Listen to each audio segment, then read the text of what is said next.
ٹھیک ہے. تو ہمارے بزرگ یہ بتاتے تھے کہ یہ ایک بڑی سیپریٹ جگہ تھی، تو انہوں نے گاندھی صاحب کو، نہرو لال کو یہاں لے آ کے بند کیا. تو وہ ہم دیکھتے تھے کہ یار یہ اتنی کیوں ایسے، مطلب وہ کانگریس کا لیڈر تھا، پتہ نہیں کس بنا پہ بند کیا، جو ہمارے بزرگوں نے ہمارے سے بتایا.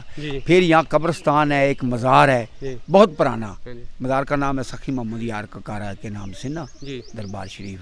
وہاں قبریں بھی ہیں بہت اونچی اور لمبی بھی. ہماری یہ معلومات ہے.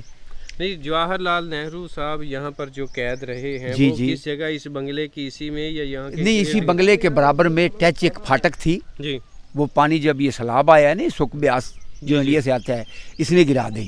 وہاں پر ایک کمرہ تھا، اس میں کہتے تھے بند. ٹھیک ہے. جو ہمارے کو بزرگوں نے بتایا، ہم نے وہ کمرہ دیکھا ہے. تو بزرگوں نے یہ بھی آپ کو بتایا ہو شاید کہ ان کو کس وجہ سے یہاں پر قید کیا گیا تھا اور کتنے عرصے کے لیے؟ نہیں، یہ سر نہیں، جس چیز کا نہیں پتا، غیر متعلق کی بات یہ کیا کہ مطلب وہ کسی بھی لا پہ، بغاوت پہ یا کوئی نہ ماننے پر یہاں لے آ کے بند کر دیا.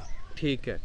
ناظرین، انہوں نے بتایا کہ جواہر لال نہرو کو، انہوں نے بھی اپنے بزرگوں نے، جو ان کے بزرگوں نے ان کو بتایا کہ جواہر لال نہرو کو یہاں پر جو اس بنگلہ کے ساتھ ایک پھاٹک تھا جس کو کہ ایک جانوروں کے لیے قید خانہ آپ کہہ سکتے ہیں، کہ وہ جانور جو بھی نقصان کرتے ہیں، آج کل بھی ہیں بہت ساری جگہوں پر وہ، تو اس میں اس جگہ پہ آ کے ان کو قید کیا گیا تھا. اور 1980 میں یہاں پر جو سکھ بیاس جو دریا کا پانی یہاں پر آتا ہے تو اس کا سیلاب آیا، اور اس سیلاب کی وجہ سے یہ ساری بلڈنگ جو ہے، چونکہ یہ کچی تھی تو یہ بلڈنگ ساری ختم ہو گئی، لیکن بنگلہ کی جو ایکچوئل جگہ ہے وہ موجود ہے. لیکن جو انٹرسٹنگ بات انہوں نے بتائی وہ یہ کہ ان کا کہنا ہے کہ ملتان اور پاک پتن کے درمیان یہ بنگلہ سب سے اہم تھا اور انتہائی خوبصورت جگہ تھی اس وقت. اس سے خوبصورت جگہ اور کوئی نہیں دیکھی گئی تھی. تو ہم دیکھتے ہیں یہاں پر اور بھی ہمارے کو 7 دوست ہیں، ان سے بات کرتے ہیں کہ وہ اس بارے میں کیا جانتے ہیں. جی ناظرین، ایک دوست ہمارے ساتھ اور موجود ہے، طالب حسین صاحب. اس وقت ہم پکھی موڑ بنگلہ میں موجود ہیں، جس کو ڈاک بنگلہ کہتے ہیں. یہ بڑا ہی ایک تاریخی بنگلہ ہے. 1920 میں اس کو جو ہے نا وہ کہنے کہ اس کی بنیاد رکھی گئی تھی. اور اس کی جو خاصیت ہے وہ یہ کہ جواہر لال نہرو یہاں پر سیاسی قیدی کے طور پر یہاں پر رہ چکے ہیں، اور اس کی یہ سب سے کہنے کہ اہم اس کی بات یہی ہے کہ وہ سیاسی قیدی یہاں پر رہ چکے ہیں جواہر لال نہرو. ہمارے ساتھ طالب حسین صاحب، ان سے پوچھتے ہیں. طالب صاحب، ہمیں بتائیے گا کہ ہم نے سنا ہے یہاں پر جواہر لال نہرو صاحب جو ہے وہ قید رہے ہیں اس بنگلے میں، تو آپ اس کے بارے میں یقیناً آپ نے تو نہیں دیکھا ہوگا، آپ کے بزرگوں نے کوئی آپ کو بتایا ہو تو وہ تو بتائیے گا ہمیں ذرا. بابے جی ایویں دس دے سی کہ نہرو لال اتھے ٹکی جائے. اچھا جی. ٹھیک ہے. کچھ سیاستدان رولا سی جو سی. ہاں جی. اتھے. ٹھیک ہے. یہ میاں پکھی بنگلے وچ. ٹھیک ہے جی. تے یہ بنگلے ماشاءاللہ ایک سڑک پکھی موڑوں لکھڑی سی. اچھا جی. وہ کچا سی. اچھا. اے روڈ ساڈا کچا سی. اچھا جی. وہ آن جان واسطے ایک سربا بنیا ہوا سی بیلدار، وہ پانی چھڑک دے.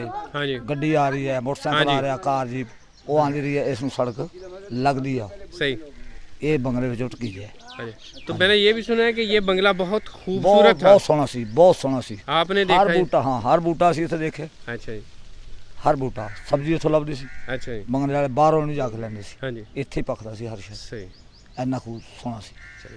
بہت شکریہ ناظرین، آپ نے سنا ہے ہمارے 3 دوستوں نے یہاں پہ جو بتایا ہے کہ ان کے بزرگوں نے جو اس جگہ پر انہوں نے جو ان کی عمر گزری ہے، انہوں نے یقیناً تینوں میں سے کسی نے بھی نہیں دیکھا، کیونکہ 1920 میں یہ بنگلہ بنایا گیا تھا. 1924 میں یہ بنگلہ ورکنگ پوزیشن میں آئے. برٹش گورنمنٹ نے جو، بلکہ یہ 1920 کے جو برٹش گورنمنٹ کا ساتلج پروجیکٹ سے پہلے کا ہے یہ بنگلہ، تو اس وقت سے پہلے کا ہے. یہ بنگلہ بہت پرانا ہے اور ان کا کہنا ہے کہ اس ایریا کا سب سے خوبصورت بنگلہ تھا. اور اس کے ساتھ ساتھ یہاں پر جو اس کی ایک مین جو بات ہے، اس میں جو اٹریکشن والی بات ہے وہ یہ کہ جواہر لال نہرو جو کانگریس کے لیڈر تھے، وہ بطور سیاسی لیڈر ان کو یہاں پر قید کیا گیا تھا اس بنگلے میں لا کے. اس سے آپ اندازہ کر سکتے ہیں کہ وہاڑی کا یہ جو میاں پکھی والا بنگلہ ہے، اس وقت برٹش گورنمنٹ کے لیے اس کی کیا اہمیت تھی اور ان کے لیے اس کی کیا ویلیو تھی، اور وہ یہاں پر لا کے اپنے قیدیوں کو رکھتے تھے. ہماری اطلاعات کے مطابق یہاں پر کچھ اور بھی دیہات ہیں ارد گرد کے، جن میں اس وقت کی برٹش گورنمنٹ نے اس وقت اس کو بھی ایکچوئل تو جو کالا پانی ہے اس وقت جو آپ دیکھ رہے ہیں نیپال اور انڈیا کا جو چل رہا ہے مسئلہ، اس ایریا میں کالا پانی ایک ایریا، لیکن اس وقت اس کو بھی میں نے سنا ہے کہ کالا پانی اس ایریا کو کہتے ہیں، کیونکہ برٹش جس کو بھی ان کی مخالفت ہوتی یا جس کو بھی انہوں نے سزا کے طور پر قید کرنا ہوتا تھا تو یہ وہاڑی کے ارد گرد جو 4 چکوک میں ابھی تک بھی ان کے جیل خانے موجود ہیں. کسی دن ہم آپ کو وہ بھی دکھائیں گے. یقیناً ان جیلوں میں لا کے ان کو ڈالتے تھے, قید کرتے تھے, جو لوگوں کو, سیاسی لیڈروں کو یا کسی کو بھی کرنا ہوتا. ہمارے چینل کو سبسکرائب کیجئے, لائک کیجئے اور ویڈیو کو شیئر کیجئے. انشاءاللہ نیکسٹ پروگرام میں ہم آپ کو اس سے بھی اچھی, اس سے بھی بہترین کوئی اور بھی معلومات دیں گے. اب مجھے اجازت دیجئے. اللہ حافظ.